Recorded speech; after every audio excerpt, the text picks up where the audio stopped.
In the studios, Gillian speaking with Brent Aitken from the Taupo District Council. Hi Gillian, how are you? Day to you. Good. Brent, very good.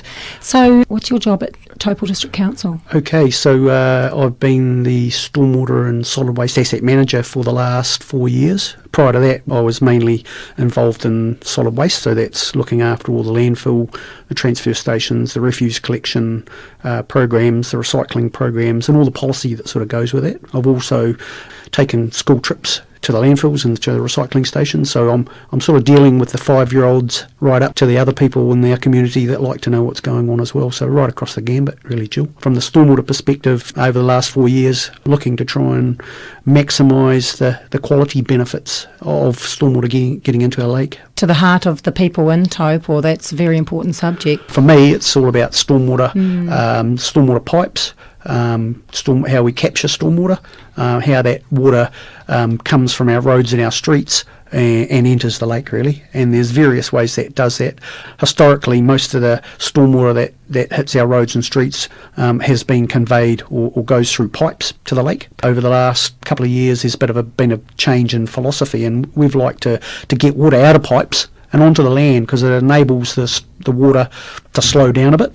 We can utilise gully systems, and there's a raft of gully systems through our Taupo area. You can think of a few like the Totoki Gully, you could look at the Reeves Road Gully, the Harvey Street Gully. There's a number of gullies that run down to the lake. And Taupo has traditionally kept those gullies, hasn't it? It has, for the protection of the lake? Yeah, we've in fact we'd like to try and keep those in Taupo Council ownership so that we have control of how water percolates through those gullies and gets to the lake. So what we do in those gullies is we try and build bunds and ways to slow down water so that pollutants and sediment and those types of things can drop out, and the clean water just carries on and letting nature do the work. Let nature do the work. Yeah. So as far as chemicals and things go, I guess you're pretty careful about what goes on the ground. What we do a huge education campaign. You've probably heard it. What goes in the grate ends up in the lake. So we want to talk to everybody out there about, hey, what are you doing with things like cleaning your car, disposing of some stuff around the house.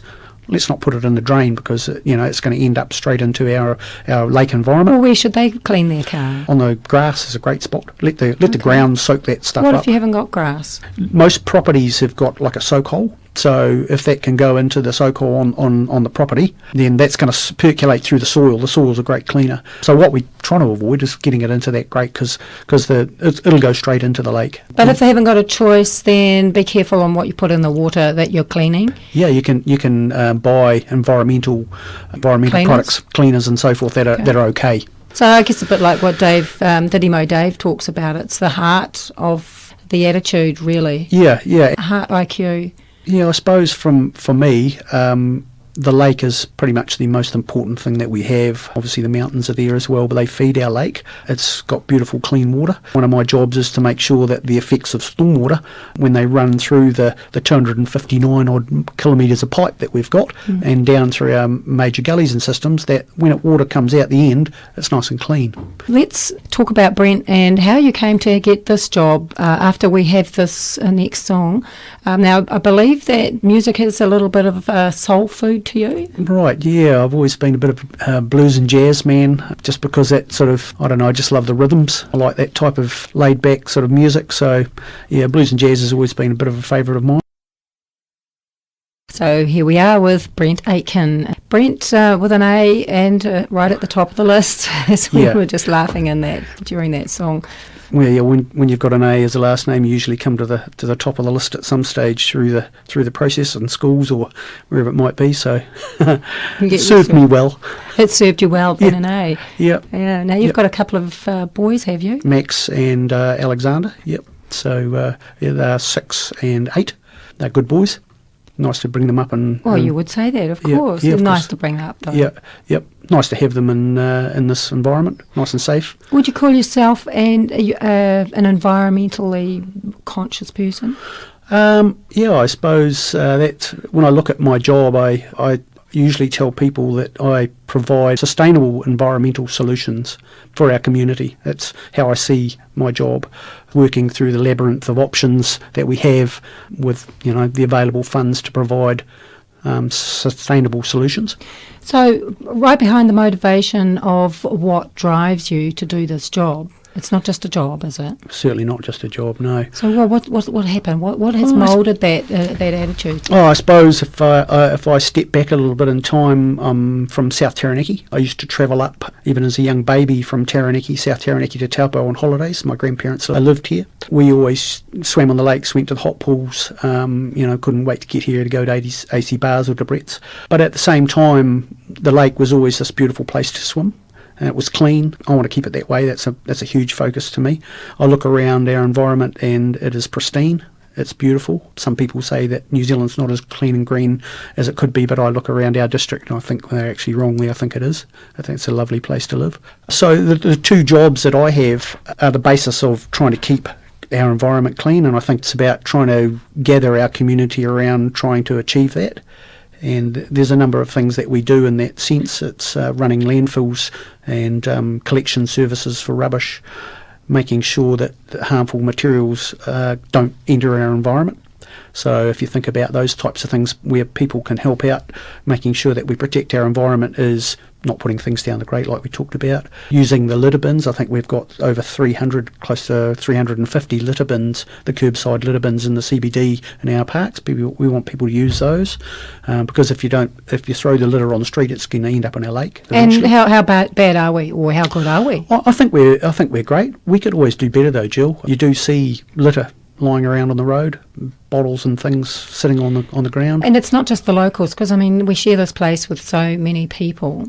So we're talking a global attitude in a way. Is there a sort of a trend that you notice just by going by the litter bins? Can be seasonable, really. We get a lot of people coming into and from our communities that don't have the same ethos that we do in regards to protection for our environment. But I look back and I spent 5 years in America. And some of the attitudes of people that lived in America was unwrap it and drop it on the ground. So I think we're a long way from that. We mainly on the whole do the right thing. But hey, look, I think we can always do better. Was the experience in America, did that have any influence? Were you into environmental stuff then? Where was your life at that stage? Oh, I think I was a young man travelling the world, but those types of issues were always at the forefront of my thinking. I'll tell you a little story about what I felt about being in America. I spent 5 years there. I lived in Washington DC, and I think Americans they're really good at celebrating winners, which I think we struggle as a country a little bit to do. But there's no safety net for those that fall out the bottom of their system. And unfortunately, one cold winter day, I found a guy that had frozen to death, and it was only probably about 150 metres away from the White House. So, how did that affect you? How did that make you feel? You found a frozen body. Just metres away from the White House. Yeah, I was pretty upset about that. Did that go really deep? That went really deep. Still is deep. I think about it now and think about the systems that countries have. I think we're really lucky in New Zealand that there's a safety net for our people. So what was the feeling? Oh, I felt ashamed that I couldn't have helped that person, I suppose, and found them when he was alive to assist. And I did, on occasion, take coats down to people that I found were suffering from the cold. But you can't help everybody, unfortunately. I was only one person. But what that did make me think about was when I came back to New Zealand and I came over the hill at Wairaki after 5 years and looked upon the lake and the mountains. It stirred something within me that made me want to keep looking after the thing that we have here and protecting this environment for my two boys. When you came over the hill from Wairaki and looked at the lake, I hear this a lot from people, visitors who've actually stayed. This is what's stopped them here. That feeling, what was it? Initially it was a feeling of awe. Obviously I've been away. Of what? Of awe. Awe. Just looking at the scenery was fantastic. I think I stopped on the hill. I know my parents were wanting to see me, but also a sense of belonging. I think I felt as if this is really where my roots were. Even though I was from Taranaki, I'd been coming to Taupo for a very long time. It was a sense of being back home. I think from that has grown a drive in me to make sure that we try and protect this environment for everybody going forward, and for everybody that's been here in the past that have looked after it before us, really. Brent Aitken talking with us. We'll talk a little more about stormwater and the solid waste that he works with at Taupo District Council. Right, let's have more music. More in your line, Brent. which you tend to like seals and croft. Windflowers. I heard that Not as a exactly young... blues, but it's something I grew up with too, and I used to love this. I think I've got 3 older sisters, and Seals of Cross was played a little bit when I was very young, and a song that never really went away for me. It's a beautiful melody. We've hunted this one down for Thank you. Talking with Brent Aitken. Your team at the Taupo District Council working with you with the stormwater and solid waste. Is it a very big team? No, there's only really 2 of us. My colleague is responsible for running the contracts, and I've now gone into the policy side of it, so I'm writing directional stuff for our community as into what we want to achieve. And I suppose if you think about that, we can't really achieve any of that unless we gather the community with us to try and achieve those things. A bit like the flock of geese flying through the air. They don't all go at once, do they? Sort of work in a triangle. Yeah, they do, and they help each other out to try and get to where they're going. And I suppose that's an opportunity for us to talk about where we want to go and how we might be able to gather our community with us. One of the things I've done just recently, the council's done, is put a subsidy together for home composting, because we have, I think if you look at our statistics on refuse bags, is that 46%. That's quite a bit. That's over half, just under half of a bag is putrescible waste or food or sort of / Is that green right? waste. That's a lot. Yeah, and out of that 46% of what we call putrescible, 88% of that 46% is food waste. So we've said, right, okay, we can't really afford as a community to put in a big collection service and a processing service because we don't really have a market for that material. So what can we do to help people do some things at home? So we've put a subsidy together to enable the community to do some home composting at home. What's the subsidy? What's the initiative here? So there's some vouchers. There's a voucher you can collect from the council offices, and that provides you a subsidy on home composters or worm farms, and then there's another product out there which is a kabashi system, which is like a pickling system for food. So there's a range of options out there, but it's all about trying to get as many community members diverting that sort of food waste out of our waste stream, because when it goes into the landfill, the methane that it puts out is 21 times worse coming out of the landfill than it is at home composting at a home. So why is that? Is that because it's mixing with other things that aren't compostable? Yep. So it's a bad gas for our environment. People I know that don't do composting and put all their waste into the rubbish bag, and they probably think that it's all going to decompose anyway at the dump. It does, but unfortunately, like you say, when it mixes with all those other wastes, it creates methane. Some of the results of global warming are from methane. So if we can do our little bit in Taupo, we get a double whammy. Really, we reduce the effects on the environment through gas escape, and we provide some useful end product for our home composters and worm farmers to apply on their gardens, and we should be able to save them some money because they don't have to put out as much in their rubbish bags as well. Do you sell the compost bins as well? We don't. No. We've allowed we've picked a few retailers that provide those sales. Council doesn't really want to get into competition with retailers, but what we want to do is subsidise the option for home composters. How much is the subsidy? There's $100 off a couple of the items, and I think there's 53% off another item. So a compost bin that you're talking to get $100 off, you'd be paying $300 for? There's a hungry bin, which is a worm farm, which is close to $300. So there's $100 off that. I think the retailer might be providing a bit more of a discount as well. Really? The Earth Maker, which was the other one, they sell for about just under $200, so there's $100 off that. So are they like a compost bin as well? They're a composting bin. So we've gone with composting. Without the worms, composting or worm farms. What was the other thing you talked about? That was a bokashi. So that's more for... What's a bokashi? So that's a system where you add a little bit of like sugary substance, and food actually sort of pickles. It's a different variation of composting. Does it go outside? You can have those inside. They're actually, inside, okay. You can have a little bin. So like a little bin, you get a bin with it. Like a bucket on your bench? It's like a bucket on your bench, yeah, exactly. And does it smell? No. With the people signing up for the voucher, we're getting a double whammy for council also. We're getting some contacts out in the community to talk about waste. We'll provide home composting / worm farming little workshop. But I want to be able to build some more relationships out there in our community that waste related, to gather that flock along to try and solve some of the stuff going forward. I want to go along as a community, really. I'd like to think that I've got some ideas, and I canvass all my colleagues right across the nation in regards to opportunities they provide for their councils. But I want community buy-in with anything that we do. So how do you get a community or an individual from a community to take that lead role? How do you excite people about composting? Well, I think you can excite people from composting because there's a couple of whammies that they get out of that. There's some benefits. There's first you get the benefit of being able to do some stuff in your garden. You might be able to incorporate your family and your kids into worm farms and looking at the worms and looking after the worms. You've got the second benefit of utilising that material on your garden and growing better vegetables. So there's a health benefit there as well. So tell us about your garden and how you do that with your family. My wife, she's a keen gardener. We haven't got a worm farm, but we do have some very large compost bins, and we also have a dog that she seems to snaffle up quite a bit of our food waste as well. So we've got a couple of composting units that have yes, one with 4 legs. But that we utilise all our compost on our garden. We don't put out any food waste into the waste, apart from meat, obviously, which is something you can't put into your compost units. But apart from that, it all goes back into our composting bins, and we put it on our garden. And as you know, Taupo's hasn't got a lot of topsoil, and there's a lot of pumice, so we need some value-added soil going back on, and this is a way you can do that. You eat the vegetables though, do definitely. you? Yeah, well, definitely. Yeah, I gobble up all the vegetables. Are you looking pretty healthy on it? Thank you, Jill. Let's have some soul food now. Yeah. A bit more music. Thank you.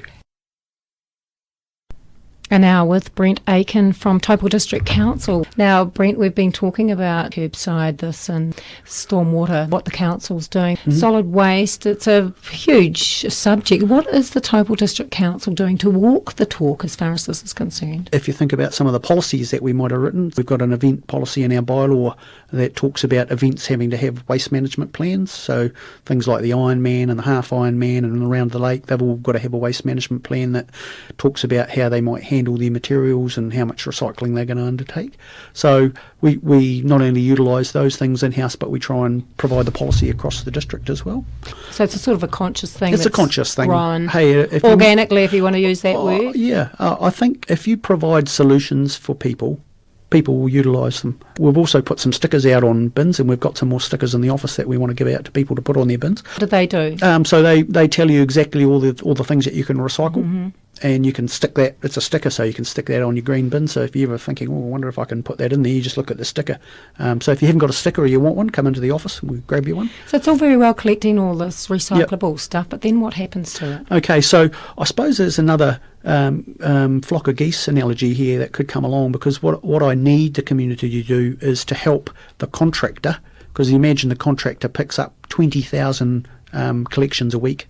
If you think of the community as there's the amount it's of in the houses. Taupo district. Yeah, it's a Taupo district. Yeah, so includes Mangakino, Rangi. Right through all our urban areas. Pukaro. Hey, look, 20-odd thousand collections a week. So you can imagine what can we do to assist that contractor to make his job easier and make his business more sustainable.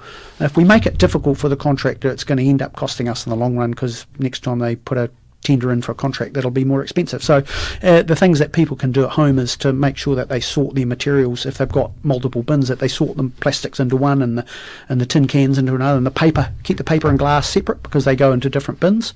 So it's a matter of trying to assist the contractor and to get an end product. So if he's collecting paper, that the paper's all in one area and it can be handled. We started our conversation out talking a little bit about your experiences, and that you'd travelled as a young man doing your OE, coming back with attitudes towards appreciation for this part of the world, especially when you came over the hill. Do you go to conventions, conferences now and again to hear what other parts of the world are doing? I haven't been to conferences outside of New Zealand, but right across New Zealand, all the council waste managers get together. I'm the chairman of that forum.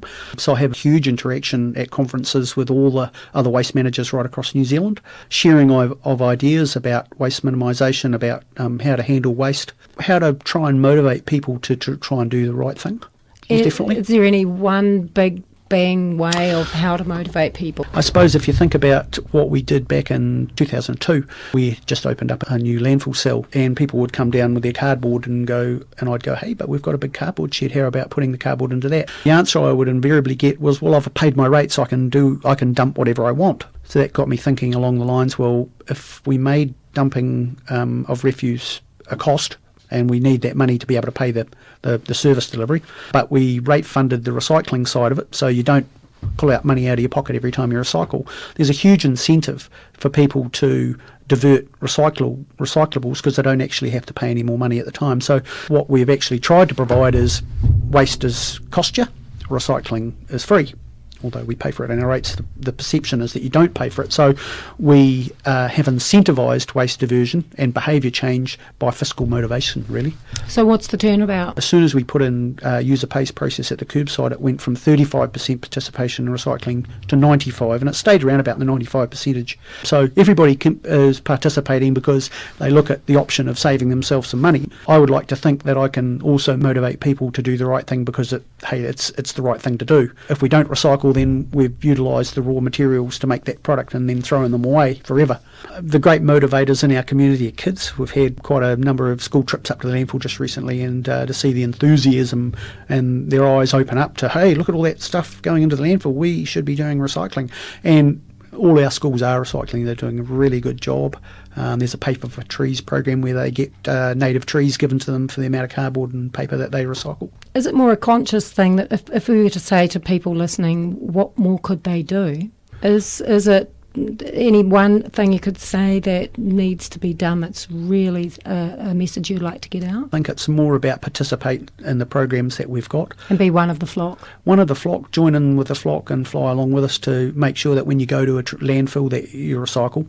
When you go to the transfer station, you utilise all recycling options you have before you go to the waste area. We've got the opportunity for people to recycle and drop off goods at the reuse shop that have got a second life, and the guys will make a call on that.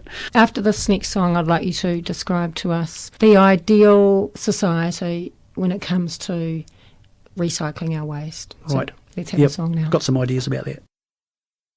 So before that, Delaney's Melody, I did say that I'd be asking your next question. What is the ideal situation humanity would be living in where the waste isn't affecting in any bad way the environment that we live in? Right. Burgeoning products like e-waste, we as ratepayers have to pay the cost. That means might be Granny Smith, who doesn't have a computer, has to pay for rates to get rid of materials into landfill or to be recycled. I don't think that's fair. If you use it, it's a user pay system. So if I buy a computer, I'm happy to pay a couple of dollars extra for it to be recycled. If I don't buy a computer, I don't have to pay. So it takes the rate burden from our community and puts it into a user pays process that has a system where it gets recycled. And we could look across a lot of those products and make that happen. But this is what I come back to with that question. What's your dream?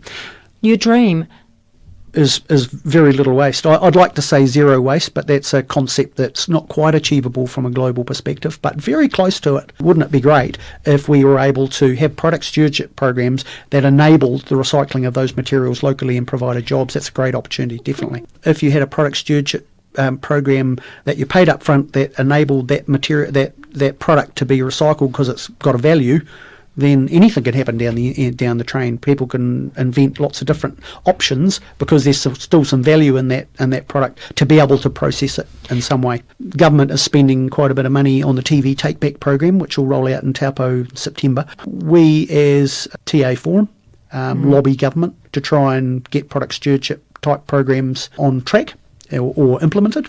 So we have a problem. We have a problem. It's all of our problem. It's all of our problem, definitely. So we're coming back to the flock of geese again, take turns and help each other? Yeah. If you ask me about my dream of how the system could work into the future, that's where we should be heading to. Has it been done in any other place of the world? Yeah, I think if you go to Canada, they've got multiple rules around product stewardship for a lot of various things that take care of a whole lot of products that ratepayers don't have to worry about. Well, it's chairperson of this forum that you're what's the name of it again? Yeah, it's the National TA Forum. TA, meaning? Local authority. Okay. Yeah, territorial authority. As chairman of that, we've got you at the realm with that strong belief that that's what we need in this country. I'm sure we'll get there. Well, that's what we're trying to achieve, yeah. And then we can keep that lovely dream that you had when you came over the hill looking at Taupo. Yeah, that's something that we should all hold on to because it's magical. And that's what it's all about. It is. It's all about that. Yeah, retaining that beauty. Certainly is. Let's keep that in mind, and thank you for coming along today to talk to us. Thanks, Jill. Yeah, sharing your dreams. Yeah, it's an opportunity to talk to you, but also to gather our flock together for that end goal, really. Lovely. So thanks for the opportunity. More music. Yeah. Carry on enjoying. Cheers.